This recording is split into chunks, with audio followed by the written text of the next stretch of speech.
Tudo bem com vocês? Eu sou a professora Mariana e hoje eu irei falar um pouco sobre bacia hidrográfica, rede hidrográfica e também sobre o ciclo da água.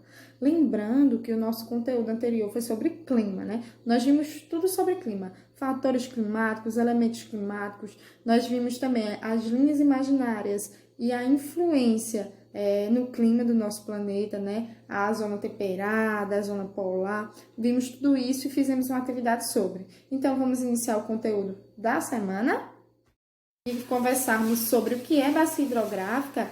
É válido salientar que todas as águas do nosso planeta estão na hidrosfera, tá certo? Que é onde está localizada toda essa água. Mas o que é a bacia hidrográfica, que eu disse que iria falar a vocês?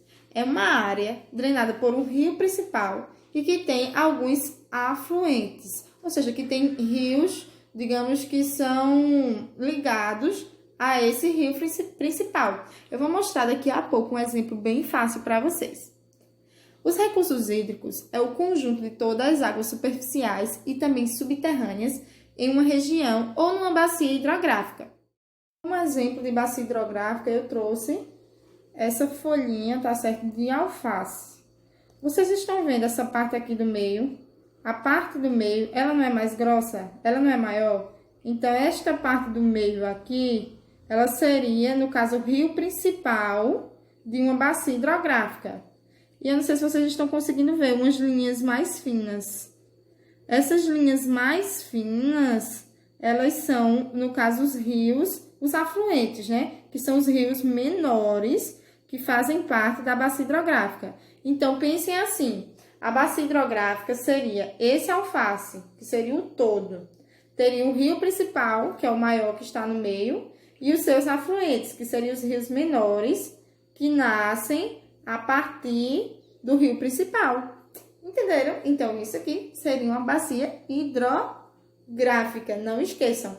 Se vocês tiverem uma folha de alface em casa, vocês observem como são, no caso, esses rios, esses afluentes. Parece sim com essa folhinha, tá bom? Essas são as principais bacias hidrográficas do nosso país. A bacia hidrográfica amazônica, a bacia hidrográfica Tocantins-Araguaia, a São Francisco e a Platina. Lembrando sempre que nessas bacias hidrográficas haverá um rio principal, acho que vocês estão conseguindo ver, e os seus afluentes. Beleza, gente? Então, bora lá. Tem alguns detalhes. Nós temos algumas bacias secundárias, como a Norte e Nordeste, Bacia do Leste e também do Sul e Sudeste. Ou seja, são algumas bacias que não são tão importantes como estas que eu citei anteriormente, porém, elas também são necessárias em nosso país.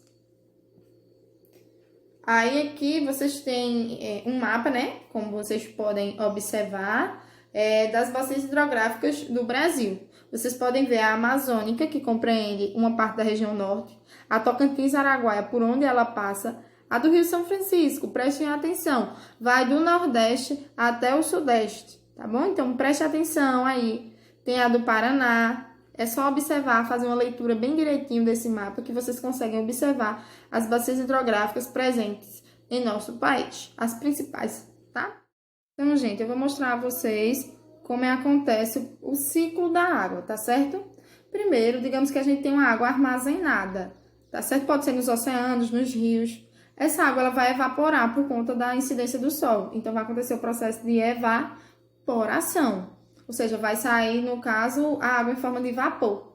Depois, essa água ela vai se condensar e, no caso, formar nuvens. Nuvens essas que vai influenciar o quê? A precipitação, né?